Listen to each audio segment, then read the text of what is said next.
just saw a very bad version of Psycho!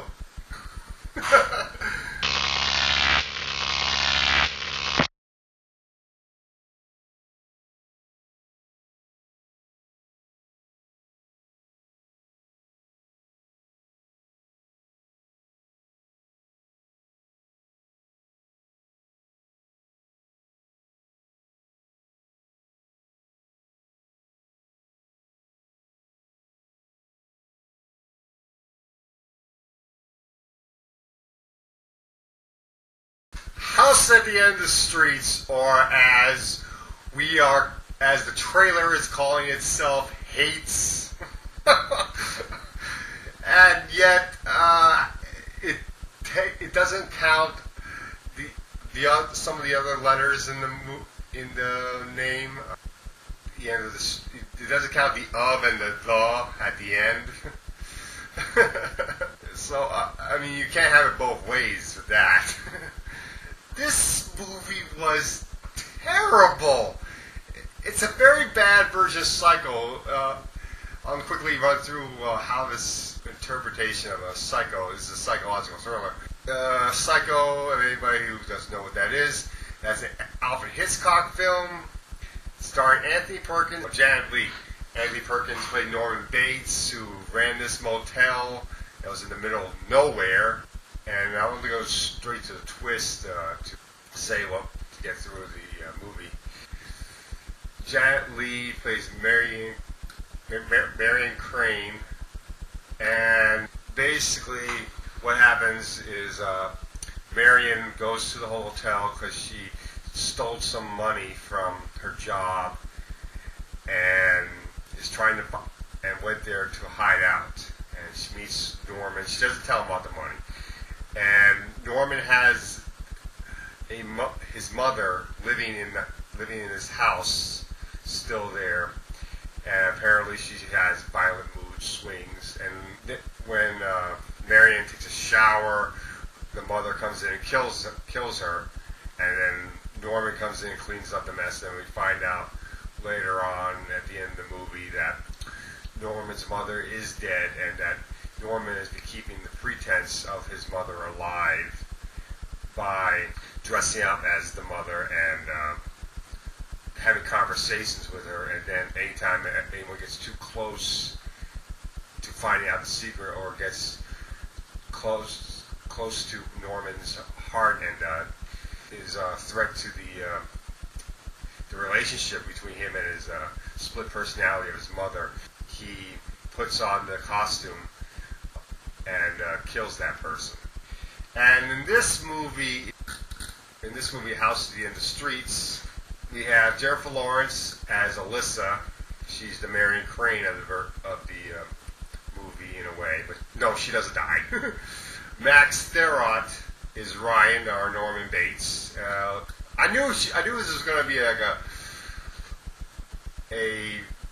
a version of Psycho, just like the way the trailer and the way Max Therot came off in the trailer. Elizabeth Shue is Sarah, Alyssa's mom, and Gil Bellows is Weaver, a cop that Elizabeth Shue, that Sarah likes.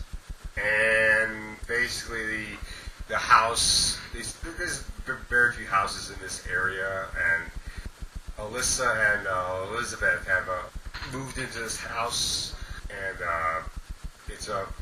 they're able to get into it because the property value is very low, because the Jacobson house that Ryan lives in, his sister, Carrie Ann, killed her parents, and the word is that her sister still lives in the woods, even though they say she drowned in the lake or nearby, and they never did find the body.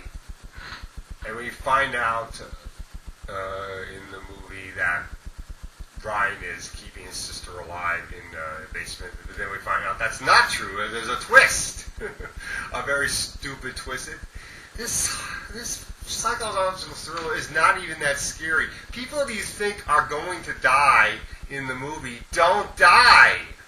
In order to to not blow the twist because if those people died, it wouldn't fit with the twist of the movie. This is dumb because then there's no scare to it. Even though what you find out, the twist is a little bit scary, but it's not done well enough. It's not executed well. Jennifer Lawrence and Max Starr, they have a pretty good chemistry.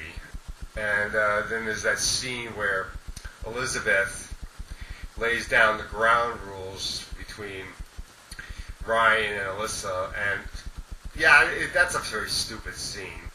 Elizabeth tells Alyssa and Ryan that since Ryan's in college, Alyssa can't be alone in his house, and they can't be alone in her house, and that really comes off very, very badly, obviously. There's also a scene where Ryan is bullied, just to show how the townspeople don't like him. The one thing I did like about House at the End of the Streets is Jennifer Lawrence. Jennifer Lawrence's character is a singer. Jennifer Lawrence does show some singing ability and plays the guitar, and that was kind of nice to see her play a guitar and to sing. That was pretty much the only good thing about the movie. And the twist at the end. Oh, this is kind of a not very good twist because it doesn't really compute too well with the movie, but then with the rest of the movie. But then you realize then you if you think about it, you realize the twist a little bit better. But it's just stupid anyway. What the twist is basically Carrie Ann actually died when she was very young on a swing set with Ryan. Ryan blames himself for the death of his sister, and the parents were too busy in the house getting high. So when they find out that the girl died because of a concussion falling off the swings, they bury the body and dress up Ryan like his sister, and they tell people that Ryan has went to live with his aunt, and while they're taking care of the sister, and so he must have killed the parents or to take revenge and to get back his own identity, but it didn't work well enough because he was forced to be Carrie Ann for so long that he couldn't let go of Carrie Ann well enough, and he needed her, so he keeps on kidnapping people in order to kidnapping any girl that takes pity on him or is attracted to him, and turns him into his sister with getting contacts, even supplying them with tampons. Hey, isn't that nice? Such a terrible movie. Yeah, I'm spoiling it. I'm spoiling it because it's terrible. I do this often when it's a terrible movie. This movie even ends the same way that Psycho did. You have, at the end of Psycho, Norman Bates is in an insane asylum. Well, at the end of House in the Streets, Ryan ends up in the exact same place, in an insane asylum. Talk about copying Psycho. 3 out of 10. Yes, this is going to be in the worst movie list. This has actually made me decide to amp up the number of bad movies at the end of the year to 13. There's another movie I plan to do a review of that is very bad, and I'm going to break a rule I have where I don't do political movies and do a political movie. I'll talk about which movie that is later. Yeah, so don't see House at the End of the Streets. Terrible!